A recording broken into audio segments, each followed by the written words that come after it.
जीवन्मुक्तिप्रदं देवं क्षमापूर्णं जगद्गुरुं वन्दे परमहंसाख्यं नित्यानन्दाय स्वागतम् आनन्दानुभवास्वादं सर्वरोगनिवारकं वन्दे पापविनाशक्तं नित्यानन्दाय स्वागतम् नित्यमुक्तं निर्विकल्पं ध्यानलोकप्रदीपकं वन्दे शान्तमयं बन्धं नित्यानन्दाय स्वागतम्. பரமஹம்ச நித்யானந்தர் ஓர் வாழும் அவதார புருஷர். பிறப்பிலிருந்தே ஞானத்தை, ஞான சக்தியை வெளிப்படுத்திய பிறவி யோகி. 500க்கும் மேற்பட்ட புத்தகங்களை 27 மொழிகளில் அருளிய எழுத்தாளர். 8000 மணி நேரத்திற்கும் மேல் ஞான கருத்துக்களை மொழிந்துள்ள அரிய பேச்சாளர். ஆயிரக்கணக்கானவர்களுக்கு உணவு, மருத்துவம், கல்வி, ஆன்மீகம் போன்ற துறைகளில் ஒப்பற்ற சேவை செய்து வரும் சமூக சேவகர். லட்சக்கணக்கானவர்களுக்கு தலைவலி முதல் கேன்சர் வரை தனது தியான சக்தியால் தீர்த்து வைத்த தியான சிகிச்சையாளர். லட்சக்கணக்கான மக்களுக்கு உடல் நலம், மனவளம் ஆகியவற்றிற்கான கிரியைகளை வகுத்து தரும் கிரியா யோகி. கோடிக்கணக்கான மக்களுக்கு வாழ்வியல் பிரச்சனைகளுக்கான தீர்வுகளை தந்த வாழும் ஞானி. 151 நாடுகளில் தியான மையங்களோடும் 40க்கும் மேற்பட்ட நாடுகளில் ஆசிரம கிளைகளோடும் நடந்து வரும் உலகளாவிய நித்யானந்த தியானபீட ஆன்மீக இயக்கத்தின் நிறுவனர். 1 கோடிக்கும் மேற்பட்ட சீடர்களால் ஆத்மார்த்தமாக பின்பற்றப்படும் ஞான குரு. தீட்சையின் மூலம் சக்தி பரிமாற்றத்தை நிகழ்த்தும் அவதார சக்தி. பாரம்பரிய யோக கலையை ஆயிரக்கணக்கான யோக மையங்கள் மூலம் உலகமெங்கும் எடுத்துச் சென்ற நவீன கால யோகி. லட்சக்கணக்கான மக்களுக்கு குண்டலினி சக்தியை உயிர்ப்பித்து அஷ்ட சித்திகளை அருளும் அஷ்டமா சித்திதாயகன். உலகம் முழுவதும் வைதீக ஆலயங்களை அமைத்து வேத கலாச்சாரத்திற்கு மறுமலர்ச்சி அளித்த ஆன்மீக சுடர். லட்சக்கணக்கான இளைஞர்களின் எதிர்காலத்திற்கு வழிகாட்டியாய் திகழும் ஒரே இளம் குரு. உலகிலேயே இணையதளத்தின் மூலம் அதிகமாக பார்க்கப்படும் ஆன்மீக குரு. அரசியல் துறையிலும் ஊடகத்துறையிலும் ஊடுருவி இருக்கும் நாத்திக ரவுடி கும்பல்களால் தொடுக்கப்பட்ட மத தாக்குதலையும் தாண்டி ஒப்பற்று ஒளிரும் ஆன்மீக ஒளி. அசைக்க இயலாத, என்றென்றும் நிலைத்திருக்கும் ஞான கல்ப விருட்சம். आनन्दानुभवास्वादं सर्वरोगनिवारकं वन्दे पापविनाशक्तं नित्यानन्दाय स्वागतम् नित्यमुक्तं निर्विकल्पं ध्यानलोकप्रदीपकं वन्दे शान्तमयं बन्धं नित्यानन्दाय स्वागतम् आनन्दगन्धसञ्चारं सर्वोपाधिविनिर्मुक्तं वन्दे ज्ञानालयं नाथं नित्यानन्दाय स्वागतम्.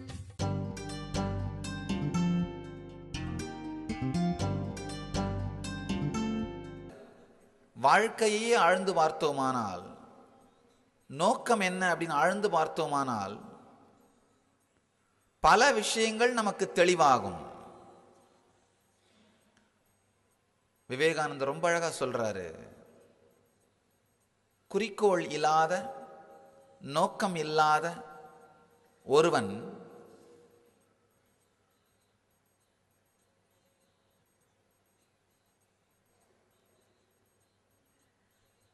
தன்னுடைய வாழ்க்கையை எவ்வளவுதான் உபயோகமுடையதாக மாற்ற முயற்சி செய்தாலும் அது நடப்பதே இல்லை.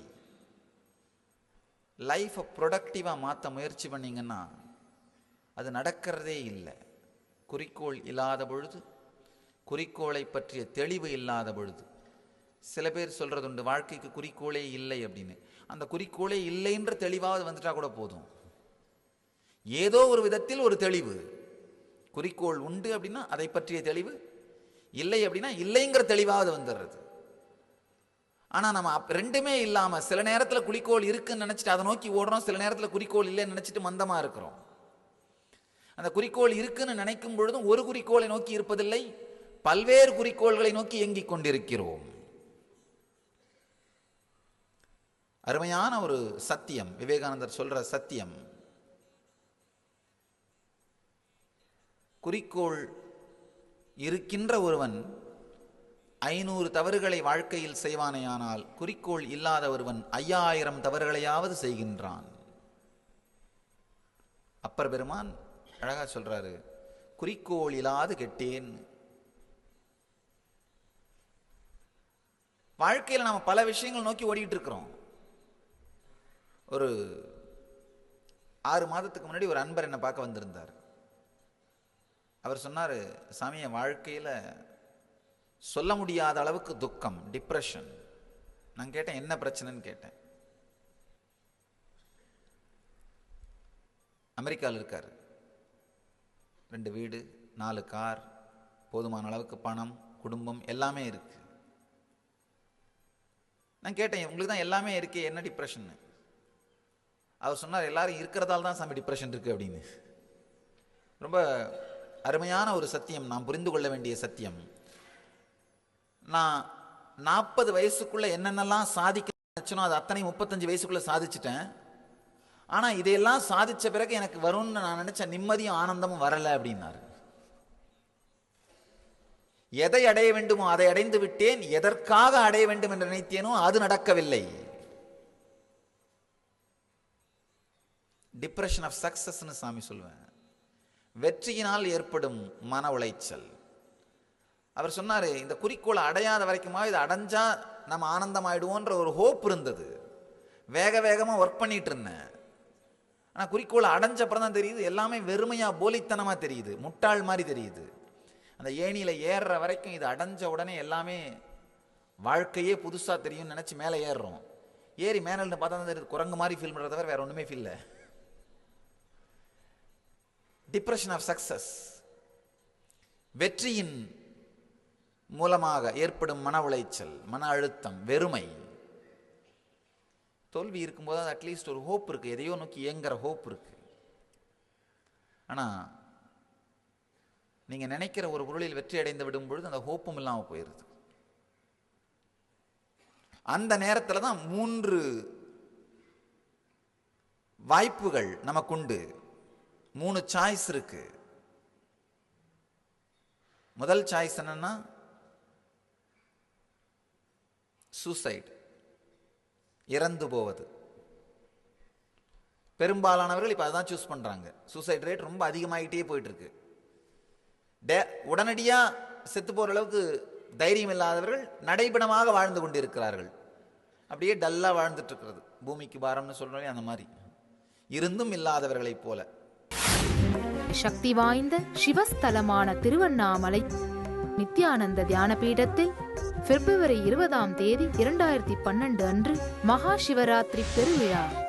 கல்வியின் வடிவமான பிரம்மாவிற்கும் செல்வத்தின் வடிவமான விஷ்ணுவிற்கும் கூட எட்டாத அருட்பெரும் ஜோதியாக ஈசன் வெளிப்பட்ட இடம் திருவண்ணாமலை. வெளிப்பட்ட நாள் சிவராத்திரி. அதே நன்னாளில் அதே ஸ்தலத்தில் வாழும் அவதார புருஷருடன் சிவகுண்டலினி தியானத்தில் மூழ்க வாருங்கள். சிவராத்திரி தின சிறப்பு நிகழ்ச்சிகள். வாழும் ஞானி பரமஹம்ச நித்யானந்தர் வழங்கும் சிவராத்திரி தின சிறப்பு தியான சத்சங்கம். சக்தி வாய்ந்த சிவகுண்டலினி தியானம். பிணிகளை எல்லாம் தீர்க்கும் பெரும் சக்தி வாய்ந்த மகா ருத்ராபிஷேகம் நடைபெறவிருக்கிறது. மேலும் சிவராத்திரி தினத்தன்று எண்ணங்களை நிஜமாக்குவதற்கான சக்தியை தரும் கல்பத்தரு முழுநாள் தியான முகாம் நடைபெறவிருக்கிறது. பரமஹம்சர் ஒவ்வொருவருக்கும் சக்தி தரிசனமும் தீட்சையும் அளிக்கின்றார். இந்த மகா சிவராத்திரி பெருவிழாவில் கலந்து கொண்டு சிவபெருமானின் அருளையும் பரமஹம்சரின் ஆசீர்வாதத்தையும் பெற அனைவரும் வருக. நடைபெறும் இடம் நித்யானந்த தியான பீடம், கிரிவலப்பாதை, திருவண்ணாமலை. தொலைபேசி எண்கள் 7200003311, 7200003322. 3 ரூட் இருக்கு. அது ஒன்று தற்கொலை, இன்னொன்று அடிக்ஷன். அதாவது ஆல்கஹாலோ இல்லை குடிக்கிறது, ஸ்மோக் பண்ணுறது, அது மட்டும்தான் அடிக்ஷன் நினைக்காதீங்க. டிவி பார்த்துட்டே இருக்கிறது அடிக்ஷன் தான். இல்லை சாப்பிட்டுட்டே இருக்கிறதும் அடிக்ஷன் தான். அதனால்தான் ஆண்களுக்கு டிப்ரெஷன் வரும்பொழுது ஊற்றி மூடுறார்கள் அந்த உள்ள இருக்கிற வெறுமையை. பெண்களுக்கு டிப்ரெஷன் வரும்போது கொட்டி மூடுறார்கள். அவ்வளவுதான். அந்த உள்ள இருக்கிற வெறுமையை ஊற்றி மூடினாலும் கொட்டி மூடினாலும் அடிக்ஷன் தான். 3வது ரொம்ப ரேரா சில பேர் மட்டும் சூஸ் பண்ற பாதை தியானம், தேடுதல். 3 பாதை உங்கள் முன்னே விரிகின்றது. இந்த டிப்ரெஷன் ஆஃப் சக்சஸ் வரும்பொழுது, இல்லை குறிக்கோள் இல்லாமல் அலையும் பொழுது, ஒன்று தற்கொலை. தற்கொலைன்னா ஒரு வினாடி இறந்து போயிடுறது ஒரு விதமான தற்கொலை, நடைபெணமாக வாழ்ந்துட்டு இருக்கிறது இன்னொரு விதமான தற்கொலை. உங்கள் வீட்டில் பார்த்தீங்கன்னா உங்கள் வீட்டையே நீங்கள் முழுசாக யூஸ் பண்ண மாட்டீங்க. ஒரு குறிப்பிட்ட பாதையிலே தான் நடப்பீங்க, ஒரே குறிப்பிட்ட சோஃபாவில் தான் உட்காருவீங்க. அதுக்கப்புறம் ஒரே மாதிரி மேலே போய் ரூமில் போய் படுத்து தூங்குவீங்க. திரும்ப இறங்கி வரும்போது ஒரே ரூட்டை தான் யூஸ் பண்ணுவீங்க. நல்லா ஆழ்ந்து பார்த்தீங்கன்னா உங்கள் வீட்டையே நீங்கள் முழுசாக யூஸ் பண்ணிட்டு இருக்க மாட்டீங்க. காரணம் லைஃப் இல்லை, அது குறைந்தபட்ச இயக்கத்தோடு உயிர் வாழ்வது.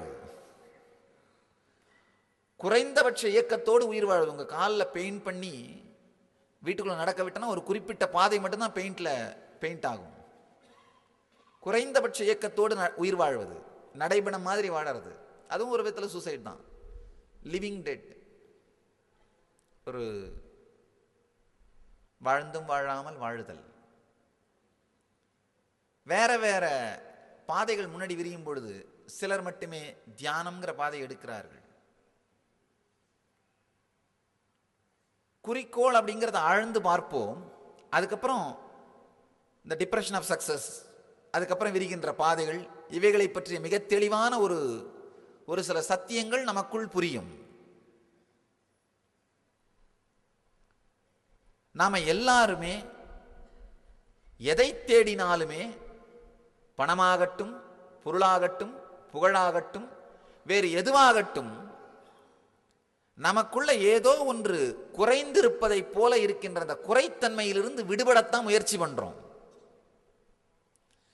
எப்ப நீங்க யோசிக்க ஆரம்பிச்சீங்களோ, இந்த கருத்து தெரியறதுன்னு சொல்றோம் இல்லைங்களா, அந்த கருத்து தெரியறதுன்னு நம்ம சின்ன வயசு ரொம்ப விளையாட்டா சொல்லுவோம், எனக்கு கருத்து தெரிஞ்சதெல்லாம் தான் இந்த ஊர்ல இருந்து தான் பிறந்து வளர்ந்துன்னு.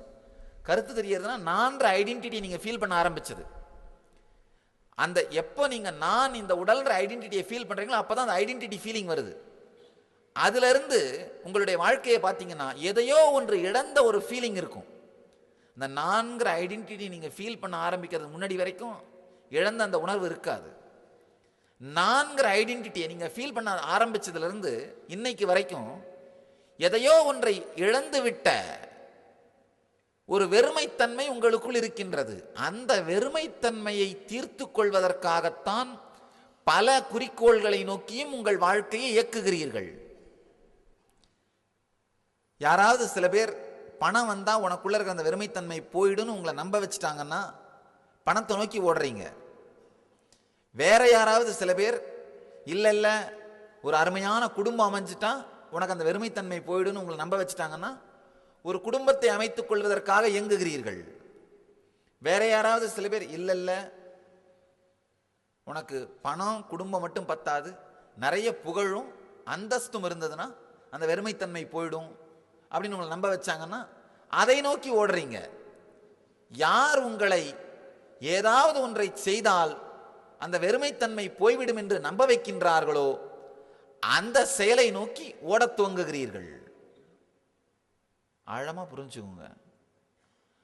உங்களை நம்ப வைக்கிறவங்களே அந்த வெறுமைத்தன்மையிலிருந்து வெளியில வரலன்றதான் பெரிய கொடுமை.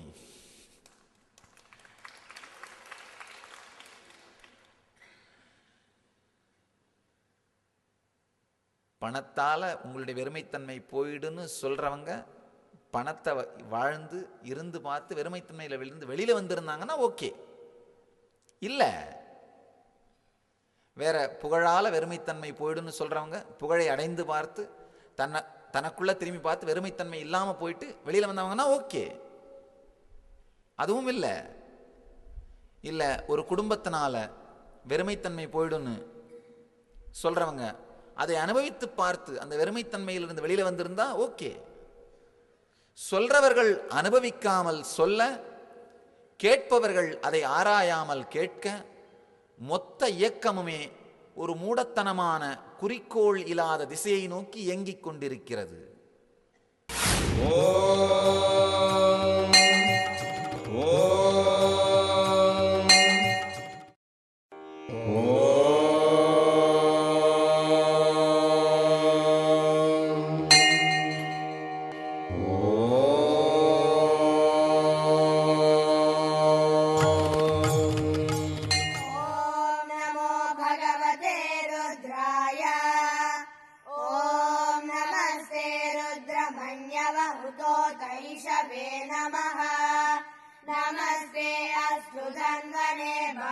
ताभ्यामुत ते नमः। या तैष शिवतमा शिवम् बभूव ते धनुः शिवा शरव्याया तव तया नो रुद्रमृणया।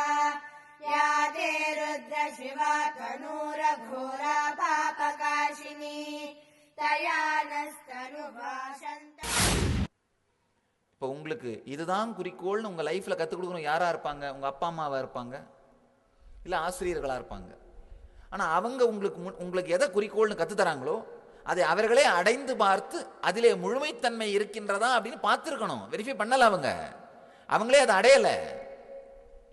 சில மாதங்களுக்கு முன்னாடி ஒரு 14 வயசு பையனை அழைச்சிட்டு ஒரு அம்மா வந்தாங்க. அவங்க கம்ப்ளைண்ட் என்னன்னா, சாமி இவன் நான் என்ன சொன்னாலும் என் பேச்சை கேட்க மாட்டேங்கிறான், எப்படியாவது நான் சொல்றதை கேட்க வைங்க அப்படின்னாங்க. நான் சொன்னேன், நானே எங்க அம்மா பேச்சை கேட்கல,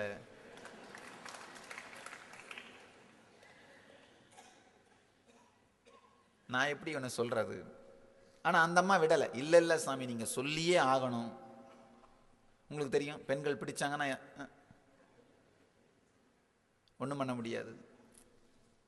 நான் கொஞ்ச நேரம் அவங்கள எப்படியாவது திசை திருப்ப முயற்சி பண்ணி பார்த்தேன். இல்லை இல்லைம்மா நானே ஒழுங்காக கேட்கல எங்கள் அம்மா சொன்னதை. எங்கள் அம்மா எவ்வளோ சொன்னாங்க, ஆனால் நான் முடியாமல் தான் சாமியாராக போயிட்டேன். நான் எப்படிமா சொல்கிறது? அவங்க கொஞ்ச நேரம் பேசி பார்த்துட்டு, இல்லை சாமி நீங்கள் இதை சொல்லியே ஆகணும், அவன் என் பேச்சை கேட்டே ஆகணும். சரி, அதுக்கு மேலே ஒன்றும் பண்ண முடியாததுனால பையனை கூப்பிட்டேன். ஏன்பா உங்கள் அம்மா சொல்கிறத கேட்கப்படாதா? பாரு அவங்க சொல்கிறத நானே கேட்குறேன் பாரு, கொஞ்சம் கேட்டு நடந்துக்கப்படாதா?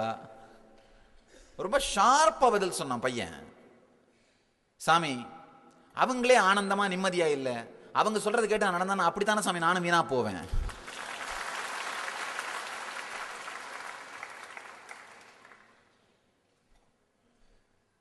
நான் அதுக்கப்புறம் அந்த பையன்கிட்ட என்னவோ பேசி சமாளிச்சு அனுப்பிட்டேன். ஆனா நான் கன்வின்ஸ் ஆகல.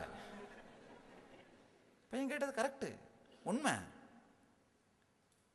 அனுபூதி இல்லாதவர்கள், பூரணத்தன்மையை தனக்குள்ளேயே உணராதவர்கள் வைக்கின்ற குறிக்கோளை விசாரிக்காமல் மக்கள் கூட்டம் இயங்குவதனால், வாழ்க்கை நடப்பதனால் குறிக்கோள் இல்லாத, தெளிவு இல்லாத சமூக இயக்கம் நடந்து கொண்டே இருக்கின்றது. அதை தான் மாயைன்னு சொல்றோம். மாயைனா வேற ஒன்றும் தனியா எங்கிருந்தோ வரும்னு நினைக்காதீங்க. அப்படியே ஒரு பெரிய கருப்பு முகத்திரை போட்டுட்டு ஏதோ ஒரு கொடூரமான பல்லெல்லாம் வச்சுட்டு கையில் வேற வேற ஆயுதங்களை ஏந்திக்கிட்டு அப்படி வர்றது மாயின்னு நினைக்காதீங்க. மாயின்னு அந்த மாதிரி தனியாக ஒன்றும் இல்லை. குறிக்கோள் இல்லாமல் நம்முடைய இனிமையான வாழ்க்கை வீணாக எங்கோ நோக்கி சென்று கொண்டிருப்பதுதான் மாயை. பூரணத்துவம், தனக்குள்ளே பூரணத்துவத்தை அனுபவிக்காமல் ஏதோ ஒரு குறிக்கோளை உருவாக்கி மனித வாழ்க்கையின் குறிக்கோள் அதுதான் செட் பண்றாங்க பார்த்தீங்களா?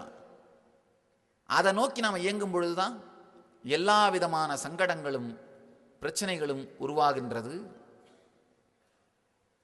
ஆழமான சில சத்தியங்கள். நம்ம 2 பேரும் ஒன்னா சேரும் பொழுது ஏதோ சில மாற்றங்கள் நடக்க வேண்டி இருக்கின்றது. உங்களுக்குள்ள ஏதோ ஒரு சில விஷயங்கள் நடக்க வேண்டியிருக்கு. அதனால தான் 2 பேரும் ஒன்னா உட்கார்ந்துருக்கிறோம். அது நடப்பதற்கு அனுமதியுங்கள். அந்த ஞான ரசவாதம் முழுமையாக நடப்பதற்கு அனுமதியுங்கள். நம்முடைய எல்லா சாஸ்திரங்களையும் உபனிஷதம்னு சொல்லுவோம். உபனிஷத்துனா அந்த வார்த்தைக்கு என்ன அர்த்தம்? குருவோடு அமர்ந்திருத்தல், அவ்வளவுதான். வெறுமனே அவரோடு அமைதியோடு அமர்ந்திருப்பதன் மூலமாகவே பல விஷயங்கள் நமக்குள்ள நடக்க முடியும்.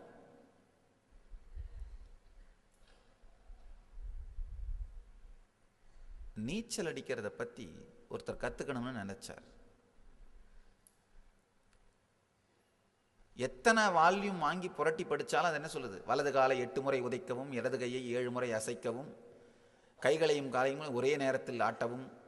இதெல்லாம் படிச்சு நீச்சல் கத்துக்க முடியுமா? முடியாது. ஃப்ரெண்டு ஒருத்தர்கிட்ட கேட்டார், எப்படி கத்துக்கிறதுன்னு. அவர் சொன்னார், வாப்பா அழைச்சிட்டு போறேன்னு.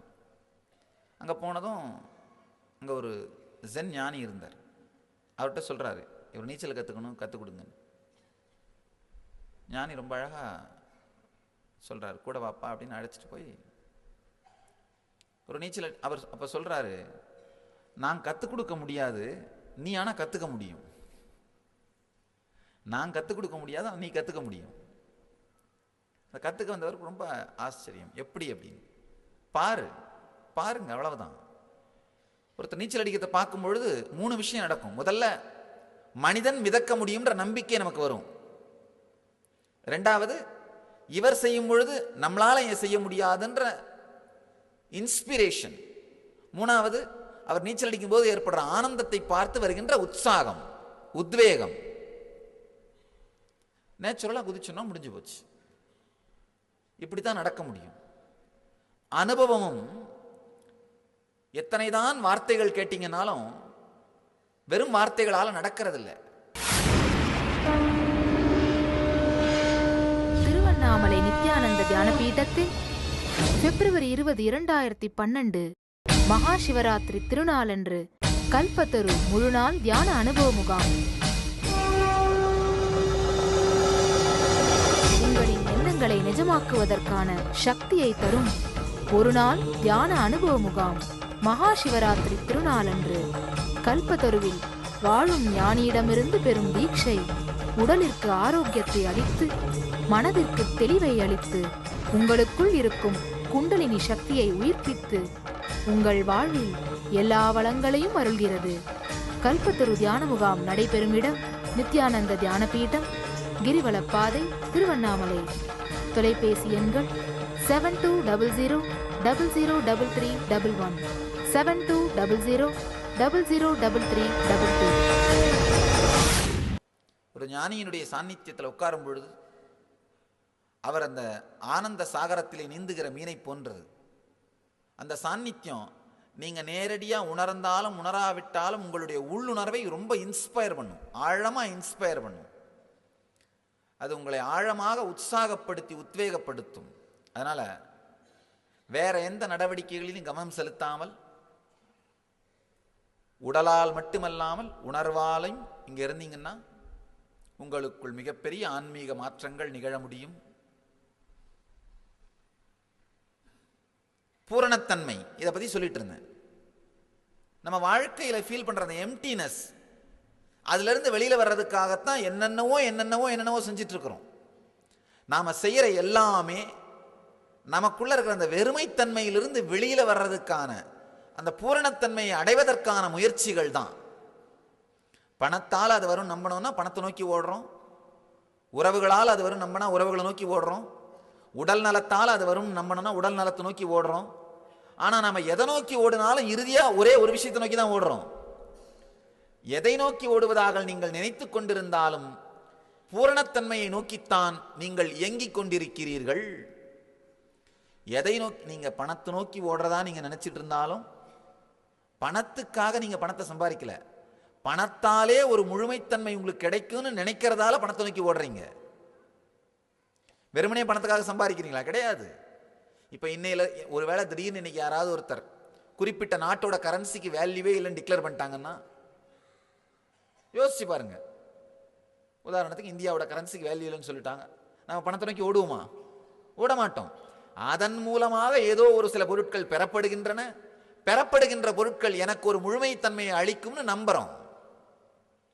எல்லாமே அப்படித்தான். உண்மையில பாத்தீங்கன்னா எல்லா குறிக்கோளுமே இறுதியில் பூரணத்தன்மை, நமக்குள் இருக்கின்ற முழுமைத்தன்மை என்கின்ற ஒரே குறிக்கோளை நோக்கிதான் திரும்புகின்றது. உறவுகள் கூட அப்படித்தான். சாந்தோக்கிய உபனிஷதம் மிக அருமையாக சொல்கின்றது, கணவனுக்காகவோ மனைவிக்காகவோ நாம் அன்பை செலுத்துவதே இல்லை. அவர்கள் மூலமாக நமக்கு கிடைக்கின்ற பூரணத்தன்மைக்காகத்தான் அவர்கள் மீது அன்பை செலுத்துகிறோம். அந்த நபர் மூலமா நமக்குள்ள ஏதோ ஒன்று முழுமையடையுது. கணவனால தனக்கு ஒரு பாதுகாப்பு தன்மை உணரப்படுகிறது, அந்த பாதுகாப்பு தன்மை முழுமையளிக்கின்றது, அதுக்காக கணவன் மேல் அன்பு. மனைவினால ஏதோ ஒரு சுகம், ஒரு திருப்தி, அது நமக்கு ஒரு முழுமைத்தன்மை அளிக்கிறது, அதுக்காக அவர்கள் மீது அன்பு. எல்லாமே உறவுகளாகட்டும், வாழ்க்கையாகட்டும், பணமாகட்டும், வேறு எதுவாகட்டும், அடிப்படையாக முழுமைத்தன்மைங்கிற ஒரு குறிக்கோளை நோக்கிய இயக்கம்தான். அந்த முழுமைத்தன்மை அப்படிங்கிற ஒரு குறிக்கோளை வேற வேற திசையில் நாம் எல்லாருமே டிராவல் பண்ணி அடையிறோம். சில பேர் மூக்க நேராக இப்படி தொடுறாங்க, சில பேர் இப்படி சுற்றி தொடுறாங்க, சில பேர் எங்கேயோ கையை விட்டு வளைச்சி எடுத்துன்னு மூக்கு தொட முயற்சி பண்ணுறாங்க. இந்த வழியாக போய் மூக்கு தொட்டா தொட முடியும்னு நினச்சி தொட வரும்பொழுது கையை எங்கேயாவது கொடுத்து மாட்டிக்கிறார்கள். என்னென்னவோ நடக்கலாம். ஆனால் எல்லாருக்குமே குறிக்கோள் ஒன்றாகத்தான் இருக்கின்றது. பூரணத்தன்மையை அடைவதுங்கிற குறிக்கோள் ஒன்றாகவே தான் இருக்கின்றது. நேரடியாக அந்த பூரணத்தன்மையை உணர்வதைத்தான் நாம ஞானம், ஆன்மீகம் என்ன வேணா சொல்றோம். அதை வேற வேற நோக்கத்தில் உணர முயற்சி பண்றது தான் மெட்டீரியலிசம்னு சொல்றோம். எப்படியா இருந்தாலும் நோக்கம் ஒண்ணுதான், அந்த பூரணத்தன்மையை உணர்வது, பூரணத்தன்மையை நமக்குள் அனுபவிக்க முயற்சி செய்வது. உங்கள் எல்லோரையும் நித்யானந்தத்தில் நிறைந்து, நித்யானந்தத்தில் மலர்ந்து, நித்யானந்தத்தில் கரைந்து, நித்யானந்தமாகிட ஆசீர்வதிக்கின்றேன். நன்றி. ஆனந்தமாக இருங்கள். நித்யானந்த தியானபீடம், நித்யானந்தபுரி ஆஃப் மைசூர் ரோடு, விடுதி, பெங்களூர். 9742203311 08027202084.